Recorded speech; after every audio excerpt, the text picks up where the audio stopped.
A solidão sempre foi a melhor companheira de Afonso. Aos 50 anos, a sua vida era a fazenda, um pedaço de terra afastado nas colinas de Cruzeiro. Mas uma noite a paz foi brutalmente quebrada. Um latido desesperado e incessante dos cães da fazenda o acordou. O som era seguido por um berro de pânico do gado. Afonso, com o coração acelerado, saltou da cama, pegou sua lanterna e seu facão e correu para o curral. Ele pensou em um animal selvagem, um lobo ou uma onça, mas o que ele viu foi algo que ele não conseguia entender. Uma das suas melhores vacas estava no chão. Não havia sangue na grama. A carne estava intacta, mas o que ele viu o fez gelar. Havia uma única ferida, uma fenda profunda e limpa no pescoço do animal, como se tivesse sido feita por uma navalha. Mas não havia sinais de luta. Não havia sangue. A vaca parecia ter morrido em um piscar de olhos. A dor da perda se misturou com um medo que ele nunca havia sentido. A cada noite o terror voltava. Os ataques se tornaram mais frequentes, mais brutais. Afonso não dormia mais e ele esperava com o coração na mão pelo próximo ataque. Ele se armou com uma espingarda e esperou.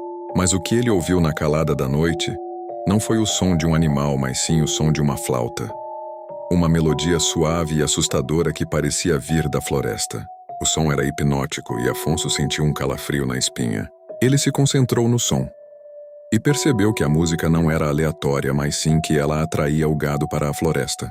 O horror se intensificou quando ele percebeu que a música parava no exato momento em que os animais eram atacados. Afonso se tornou obcecado. Ele precisava saber o que estava por trás dos ataques. Ele seguiu o som e o que ele viu o fez congelar. Sentado em uma pedra havia uma figura. Não era um animal. Era uma criatura que parecia ser uma criança. Ela era pequena, com a pele pálida e os olhos grandes e escuros. A criatura, com as pernas cruzadas, tocava a flauta. E a melodia era tão bela que o fazia sentir uma tristeza profunda. Afonso, no entanto, notou algo que o fez estremecer. As mãos da criatura não eram de uma criança. Eram mãos esqueléticas, com unhas longas e afiadas como garras. A criatura, percebendo a presença de Afonso, parou de tocar. A melodia parou e a criatura se levantou. Os olhos da criatura, que eram tão grandes e escuros, o fitaram.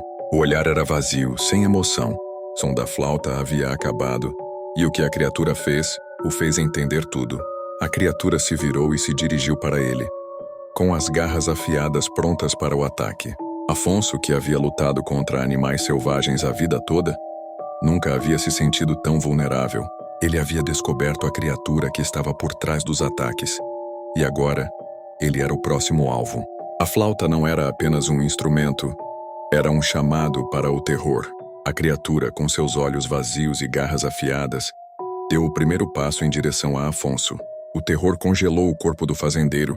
O monstro, que parecia uma criança, deu outro passo. Afonso, com o coração acelerado, usou o facão para se impulsionar. E com um grito de guerra, ele se virou e correu. O horror o impulsionou. E ele correu como se estivesse fugindo do inferno. Mas ele não estava fugindo.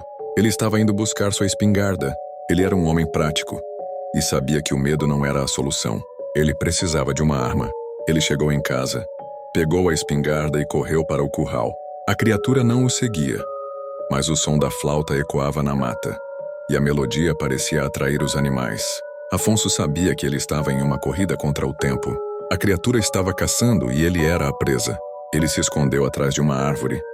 E com o coração batendo forte, ele esperou. A criatura saiu da mata. E com as garras afiadas, se preparou para matar um dos seus animais. Afonso, com o corpo tremendo, levantou a espingarda e apontou para a criatura. Ele pensou em sua fazenda, em sua vida, e na certeza de que o monstro estava ali para matá-lo. Ele fechou os olhos, apertou o gatilho, e o som do tiro ecoou pela noite. O som do tiro foi seguido por um grito de dor da criatura, o som de ossos se quebrando, e um brilho verde-azulado que parecia vir do corpo da criatura iluminou a noite. A criatura, com um gemido de dor, se virou, e com uma velocidade inacreditável correu de volta para a mata. Afonso, atordoado, caminhou até o local. Não havia sangue, não havia nada. A criatura havia desaparecido, deixando apenas o som do seu grito de dor para trás. A partir daquele dia, a fazenda se tornou um lugar de silêncio. A flauta nunca mais tocou, e os animais nunca mais foram atacados. Afonso, que havia lutado e vencido, se tornou um homem diferente. A sua vida era a fazenda. Mas ele nunca mais se sentiu seguro. Ele nunca mais ouviu o som da flauta. Mas a melodia estava para sempre em sua cabeça. Ele havia vencido a criatura, mas a sua alma estava para sempre assombrada. Ele havia sobrevivido, mas ele sabia que o mundo nunca mais seria o mesmo.